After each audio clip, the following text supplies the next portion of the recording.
guys, my name is Chantal and I'm the founder of the Mama Mystique. I'm a doula in training and I'm a mom of 2 babies. My son is almost 1 year old and my daughter is gonna be 3 in October. So I'm starting this YouTube channel to kind of share my journey, my motherhood journey, everything I've learned through being a doula, and so today I want to talk to you guys about my breastfeeding journey. I want to share my story and kind of the hurdles that I had to breastfeeding the first time around and also the second time around. So I feel that sharing my story is a great way for new moms to know kind of the things that can happen, some of the struggles that can happen and how you can overcome them. So with my daughter, I knew that I wanted to breastfeed her. It was super important to me. And I had a home birth with her. So it was really great. I was able to have her latch right away. And she started nursing like within that first hour of being born. But I actually ended up having sort of a traumatic birth. So I had a retained placenta, so I ended up having to go to the hospital. And at that point, I ended up having postpartum preeclampsia. So my blood pressure was super high. And the nurses told me I could not breastfeed because they said it was too dangerous for me.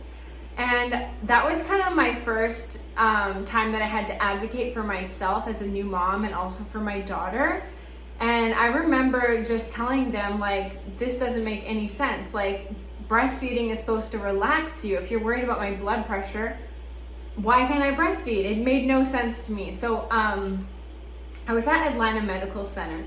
And when one of the patient advocates came to my room to ask me how everything was going, I said, yeah, everything's going great, except the nurse told me I can't breastfeed. And I was really concerned about that because I felt like breastfeeding, if I wasn't able to breastfeed her in those first few moments, I knew that that could really impact whether I'd be able to breastfeed her and we'd have a successful nursing relationship. So the patient advocate actually said that doesn't make any sense and you should be able to breastfeed, as did my doula, as did my midwife. So she actually went and talked to the nurse.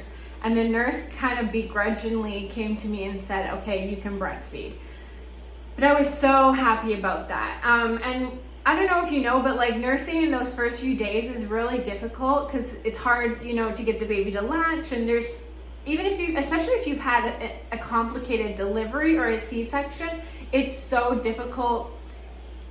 It's kind of like the last thing on your priority list is getting your baby to latch, but it's so important. So I think that hospitals having a lactation consultant is great, but sometimes they don't really do that much. They'll just kind of come look, make sure the baby's latched. They don't really look at, is the baby transferring milk, like all those sorts of things. So things were going great. My daughter had latched, but I'm not sure whether she was transferring a lot of milk because my milk was actually delayed, which can oftentimes happen when you have a traumatic birth. You lose a lot of blood, you have hemorrhage, anything like that. It causes trauma on the body and as well as like the blood loss, so your milk supply will take longer to come in. So my daughter ended up developing jaundice. And that can happen with newborns, but one of the things that's super important with jaundice is to make sure they're getting enough milk and fluids. So I was nursing her pretty much around the clock, and I made the mistake because she had to go under the blue light for the jaundice, and the only way I could get her to be calm under there was using a pacifier. So they always say to wait up to 2 weeks to use a pacifier or a bottle for a newborn. And I had wanted to take that advice, but because she needed to be under the blue light, I decided to give her the pacifier. And what ended up happening is after she used the pacifier, she absolutely would not latch. She wanted the pacifier, but she was getting no nutrition through that. So it caused a lot of stress for me. I almost ended up just giving her formula, but I really pushed through. And I spent like one whole night. I spent almost like 4 hours of her screaming at my nipple to get her to latch so I wouldn't have to give her formula. Yeah, so it ended up being great. Her jaundice went away. We ended up having a super successful nursing relationship, and I nursed her. Aside from getting mastitis twice, which I'll make a separate video about, I nursed her for, I think, 16 to 18 months. And it wasn't until I was pregnant with my son and I was having a serious aversion to nursing when I weaned her. But yeah, so on the contrary with my son, he also had jaundice and he had latched right away super quick. But when we were discharged from the hospital, they sent us to the newborn clinic, which they often do just to check the level of bilirubin if the baby has jaundice. And unfortunately, like, his levels were super low. My daughter. I'll be right there. Okay, I'm back. Everything's good.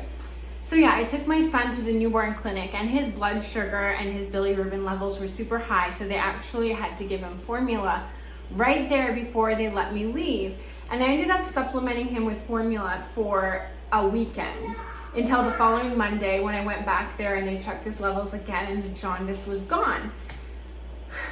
Despite having to give him formula, I was able to keep my milk supply from pumping, and I was able to transition him back to nursing very easily. So he was one of those babies that you could use a pacifier, he could take a bottle, and he would still nurse.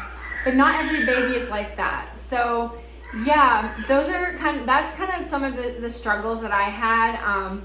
It's good to know that not every baby is the same. Some babies will take the bottle and the breast very easily and switch back and forth. Some babies can do formula and breast milk super easily. And sometimes it's much more difficult. So yeah, that's all for today. My daughter is here, so I'm gonna go. I will be back with another video to talk about my mastitis and how I cured that. Okay, bye.